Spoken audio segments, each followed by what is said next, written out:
Venomous ಮತ್ತು poisonous ಇವುಗಳ ಮಧ್ಯೆ ಏನು ವ್ಯತ್ಯಾಸ ಅಂತ ಈ ವಿಡಿಯೋದಲ್ಲಿ ತಿಳ್ಕೊಂಡು ಬನ್ನಿ.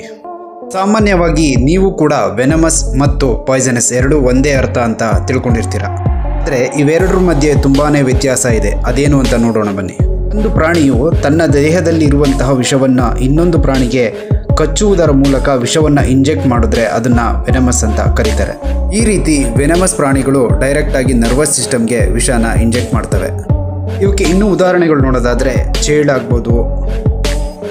ಸಮುದ್ರದ ಆಳದಲ್ಲಿ ಕಂಡುಬರುವಂತಹ ಜೆಲ್ಲಿ ಫಿಶ್ ಕೂಡ ವೆನಮಸ್ ಪ್ರಾಣಿಯಾಗಿದೆ. ಮತ್ತು ಕೆಲವು ಜೇಡದ ಪ್ರಭೇದಗಳು ಕೂಡ ವಿಷಕಾರಿಯಾಗಿದ್ದಾವೆ, ಅಂದರೆ ವೆನಮಸ್ ಜಾತಿಗೆ ಸೇರ್ತವೆ. ಅದರಲ್ಲಿ ಬ್ಲಾಕ್ ಸ್ಪೈಡರ್ ಕೂಡ ಒಂದು.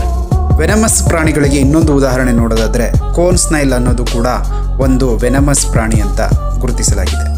ಇನ್ನು ಪಾಯ್ಸನಸ್ ಪ್ರಾಣಿಗಳ ಬಗ್ಗೆ ನೋಡೋದಾಯಿತು ಅಂತ ಅಂದರೆ ಇವುಗಳಲ್ಲಿ ವಿಷದ ಅಂಶ ತಮ್ಮ ಚರ್ಮದಲ್ಲಿ ಇರುತ್ತದೆ. ಯಾವುದಾದರೂ ಪ್ರಾಣಿ ಈ ವಿಷಕಾರಿಯಾದಂತಹ ಪಾಯ್ಸನಸ್ ಪ್ರಾಣಿಗಳನ್ನು ಕಚ್ಚಿದಾಗ ಅಥವಾ ಈ ಪ್ರಾಣಿಗಳ ಕಾಂಟ್ಯಾಕ್ಟಿಗೆ ಬಂದಾಗ ಈ ವಿಷವು ಆ ಪ್ರಾಣಿಗಳಿಗೆ ಟ್ರಾನ್ಸ್ಫರ್ ಆಗುತ್ತದೆ. ಮಶ್ರೂಮ್ಗಳಲ್ಲಿ ಡೆತ್ ಕ್ಯಾಪ್ ಮತ್ತು ಡೆಸ್ಟ್ರಾಯಿಂಗ್ ಏಂಜಲ್ಸ್ ಅನ್ನುವಂತಹ ಮಶ್ರೂಮ್ಗಳು ವಿಷಕಾರಿ ಹಾಗೂ ಪಾಯ್ಸನಸ್ ಆಗಿವೆ. ಕಪ್ಪೆಗಳಲ್ಲಿ ಪಾಯ್ಸನ್ ಡಾರ್ಟ್ ಫ್ರಾಗ್. ಮೀನುಗಳಲ್ಲಿ ನೋಡೋದಾದರೆ ಪಫರ್ ಫಿಶ್ ಅನ್ನೋದು ಪಾಯ್ಸನಸ್ ಆಗಿರುತ್ತದೆ. ಕಪ್ಪೆಗಳಲ್ಲಿ ಇನ್ನೊಂದು ಉದಾಹರಣೆ ಅಂದರೆ ಕೇನ್ ಟೋಡ್ಸ್.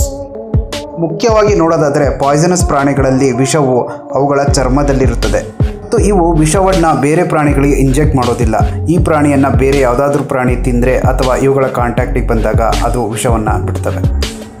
ಸೊ ಕೊನೆಯದಾಗಿ ನೋಡೋದಾದರೆ ವೆನಮಸ್ ಅಂತ ಅಂದರೆ ಯಾವುದೇ ಪ್ರಾಣಿ ವಿಷವನ್ನು ಒಂದು ಪ್ರಾಣಿಗೆ ಇಂಜೆಕ್ಟ್ ಅಥವಾ ಸ್ಟಿಂಗ್ ಮಾಡೋದಕ್ಕೊಂಥರ ವಿಷವನ್ನು ಕಳಿಸಿದ್ರೆ ಅದನ್ನು ವೆನಮಸ್ ಅಂತ ಕರೀತಾರೆ. ಮತ್ತು ಪಾಯ್ಸನಸ್ ಪ್ರಾಣಿಗಳಲ್ಲಿ ವಿಷ ಅವುಗಳ ಚರ್ಮದಲ್ಲಿ ಇದ್ದು ಈ ಪಾಯ್ಸನಸ್ ಪ್ರಾಣಿಗಳನ್ನು ಯಾವುದಾದರೂ ಪ್ರಾಣಿಗಳು ಕಚ್ಚಿದಾಗ ಅಥವಾ ಇದರ ಕಾಂಟ್ಯಾಕ್ಟಿಗೆ ಬಂದಾಗ ಮಾತ್ರ ಈ ವಿಷ ಆ ಪ್ರಾಣಿಗಳಿಗೆ ಹಾನಿ ಉಂಟು ಮಾಡುತ್ತವೆ.